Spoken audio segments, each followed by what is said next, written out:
सतयुग में ज्ञान शक्ति, त्रेता में मंत्र शक्ति और द्वापर में युद्ध शक्ति का बल था, किंतु कलयुग में संगठन की शक्ति ही प्रधान है। पार्टियों और जातियों में बटा हिमाचल का हिंदू समाज सोमवार को एकजुट हो गया। ऊना जिले के बसदेड़ा महतपुर कस्बे में एक अस्पताल है, ईशान आई हॉस्पिटल। इसके मालिक डॉक्टर नदीम अख्तर ने अपने फेसबुक अकाउंट से भगवान शिव पर एक अत्यंत अभद्र टिप्पणी की थी। डॉक्टर नदीम का वह कमेंट इतना अधिक आपत्तिजनक और अश्लील था कि अब अगर वह माफ़ी भी मांग लेते हैं तब भी हिंदू संतुष्ट और शांत नहीं रहने वाला। हिंदू समाज ने सोमवार को प्रशासन से स्पष्ट तौर पर कह दिया है कि हिंदुओं से घृणा करने वाला डॉक्टर दोबारा हिमाचल में दिखाई नहीं देना चाहिए। उनके अस्पताल की एनओसी रद्द की जाए और यह सुनिश्चित किया जाए कि वे भविष्य में भी देवभूमि में मेडिकल प्रैक्टिस ना कर पाए। सत्य सनातन वैदिक धर्म की छाया में आए हिंदू वीरों ने अल्टीमेटम दिया है कि 2 दिन के भीतर एक्शन लिया जाए, यानी वीरवार को फिर से समाज जुट होने वाला है। मुझे पता चला है कि डॉक्टर नदीम अख्तर ऊना के मुस्लिम समाज का सबसे बड़ा नाम है। इस्लाम के लिए पूरी तरह समर्पित इस डॉक्टर के बारे में हमें कई और बातें भी पता चली हैं। एक बार माउंट कार्मल स्कूल के पेरेंट्स ग्रुप में किसी अभिभावक ने अग्नि और जल देवता पर कुछ पंक्तियां लिखी। तब भी डॉक्टर साहब की पत्नी ने खूब भड़ास निकाली थी। अपनी विचारधारा के प्रदर्शन और बच्चों के माता पिता से बहस के बाद मोहतरमा ग्रुप लेफ्ट कर देती हैं। अब डॉक्टरों के व्हाट्सएप ग्रुप की बात करते हैं। भगवान शिव के ऊपर अश्लील कमेंट करने के बाद ऊना प्राइवेट हॉस्पिटल एसोसिएशन के ग्रुप में भी चर्चा शुरू हो गई थी।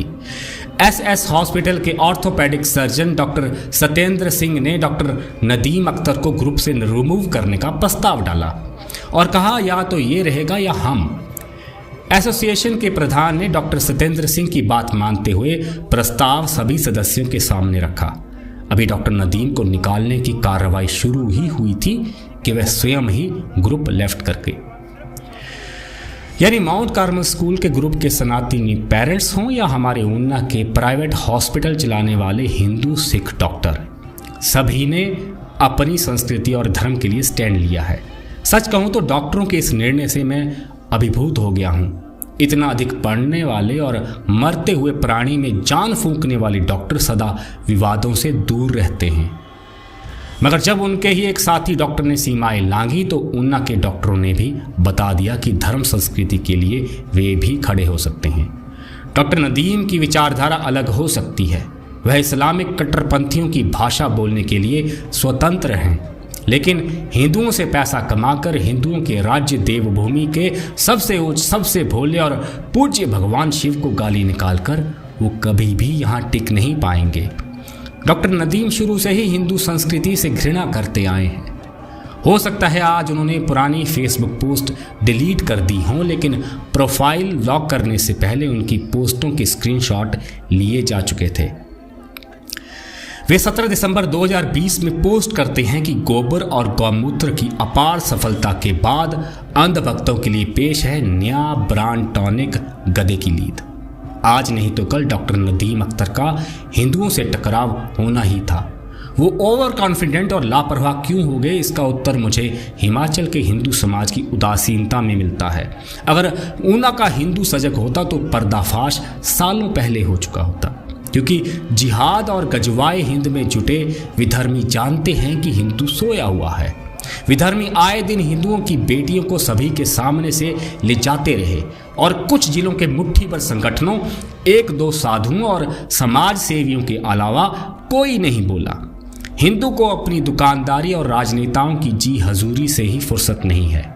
आज महतपुर बैरियर से मुबारकपुर के चौराहे तक, मुबारकपुर से मनाली तक, पंडोगा से बंगाणा और बंगाणा से हमीरपुर जाहू सुंदर नगर तक सारी सड़कों और शहर कस्बों में बाहर से आए विधर्मी अपने ठेले फड़ियां लगाकर बैठ चुके हैं। रूई पिंजने से लेकर डॉक्टरी तक, नदियों के किनारे जमीन कब्जाने और जंगलों में अवैध बस्तियां बसाने तक हिमाचलियों की जमीन और जोरू पर उनकी नज़र है। फेरी वालों की आई बाढ़ को भी गंभीरता से लीजिए, क्योंकि लोकल हिमाचली के व्यापार पर दीमक लग चुका है। हिंदुओं की अर्थशक्ति को खोखला करने के षड्यंत्र चल रहे हैं।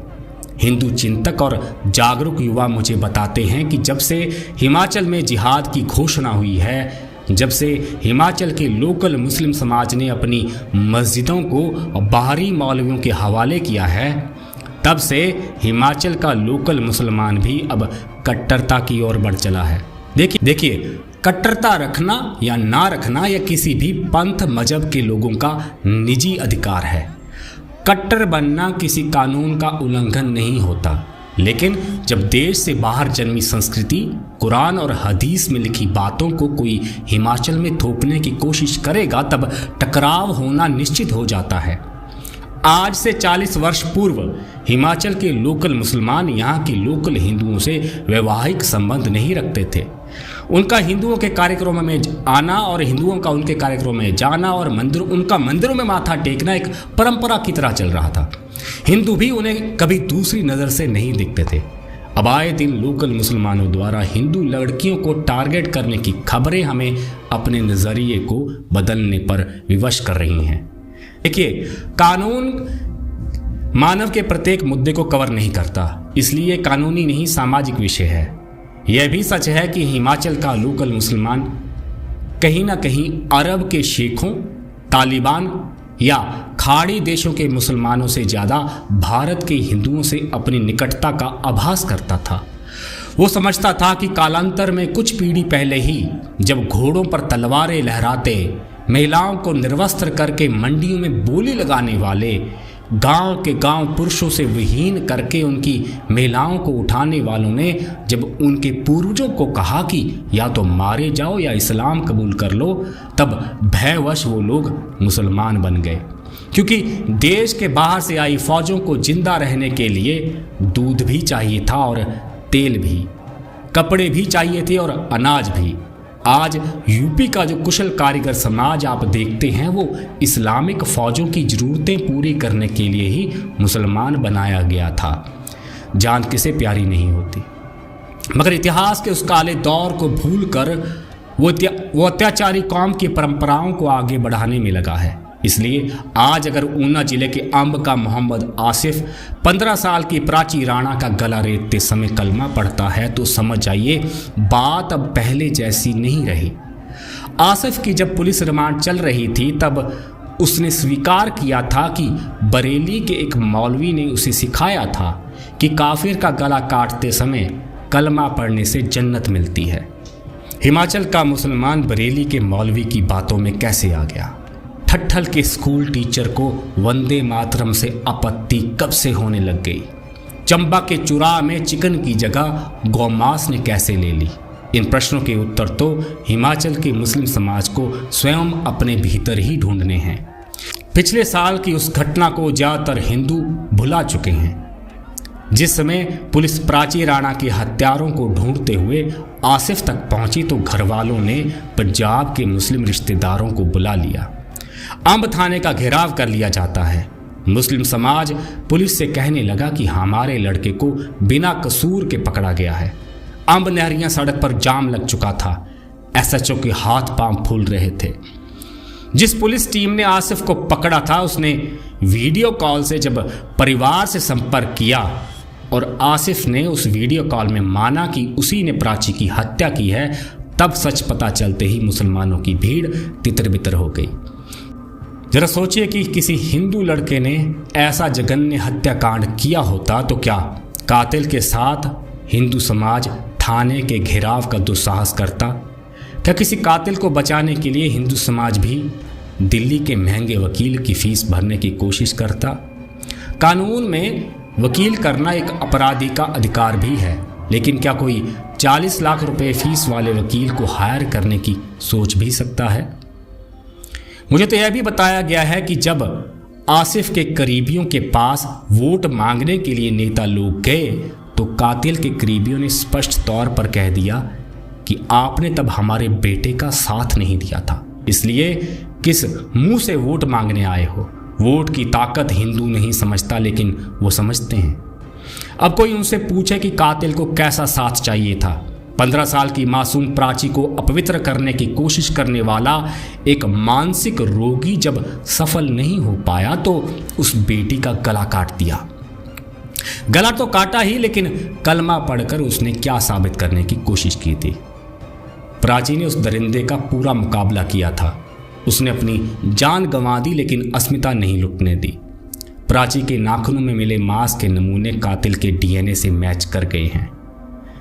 मुझे यह भी पता चला है कि विधर्मियों ने प्राची और उसके परिवार के खिलाफ दुष्प्रचार करने की भी असफल कोशिश की थी।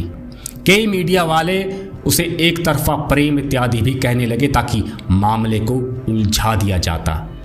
प्राची राणा इस नश्वर संसार से जा चुकी है, लेकिन आसिफ जिंदा है। आज बुडूही या ऊना का कोई वामपंथी ये नारा नहीं लगाएगा कि प्राची हम शर्मिंदा हैं, तेरे कातिल जिंदा हैं। उल्टा ऊना का समाज एक के बाद एक विधर्मी को अपनी बिल्डिंगें, स्वां में अपने खेत, मार्केट में अपनी दुकानें किराए पर देता जा रहा है। वह स्वयं अपनी आर्थिक घेरेबंदी करवा रहा है। यह रिकैप करना आवश्यक था कि हम बार बार जिहाद की दस्तक को महसूस करने के बाद भी चुप होकर बैठ जाते हैं। जिहाद एक मुसलमान के लिए अनिवार्य कार्य है। देवबंद के मदरसों में पढ़ाया जाता है कि शरीयत में जिहाद दीन हक की ओर बुलाने और जो उसे कबूल ना करे उससे जंग करने को कहते हैं। अब आप भी पता कर लीजिए कि हिमाचल के मदरसों में जिहाद के बारे में क्या पढ़ाया जा रहा है। डॉक्टर से याद आया कि लाहौर मेडिकल कॉलेज से 1954 में MBBS करने वाले डॉक्टर इसरार अहमद 20वीं सदी के अग्रणी इस्लामिक विचारक रहे हैं, जो 2010 में मरने तक भारत पर गजवाए हिंद का सपना देखते रहे। अब एक साधारण मौलवी और MBBS डिग्री वाले में कोई तो अंतर होगा। वो भारत को जीतकर पूरी दुनिया को इस्लाम के अंतर्गत लाना चाहते थे। अब देखिए, डॉक्टर इसरार को सुनकर भारत का भी एक मेडिकल डॉक्टर इतना प्रभावित हुआ कि उसने दुनिया में जिहाद को नए ढंग से पेश कर डाला। उसका नाम है डॉक्टर जाकिर नाइक। उन्होंने मुंबई विश्वविद्यालय से MBBS की डिग्री हासिल की थी। आज डॉक्टर जाकिर नाइक भगौड़ा है और कई आतंकवादियों को प्रभावित कर चुका है। न जाने कितने हिंदुओं का उसने धर्म परिवर्तन करवा दिया है। इसलिए डॉक्टर होना सिर्फ एक योग्यता है। एक मैट्रिक पढ़े कट्टर को ISIS वाले फिदायन बनाकर कहीं भी फूटने के लिए भेज देंगे, मगर जबकि डॉक्टर कट्टर बनता है तो वो सीधे दिमाग पर मार करेगा, क्योंकि वह बाजुओं की ताकत के जोर से नहीं, मस्तिष्क की शक्ति से डॉक्टर बनता है। ऐसा एक कट्टर 1 लाख आत्मघाती आतंकवादियों से भी ज़्यादा घातक होता है। अगर doctor Nadeem Akhtar rational thinker होते तो वह इस्लाम पर टिप्पणियां करते, क्योंकि पूरी दुनिया में इस्लामिक जिहाद आज एक वैश्विक चुनौती बन चुका है, मगर उन्होंने सदैव हिंदू धर्म संस्कृति पर ही निशाना साधा।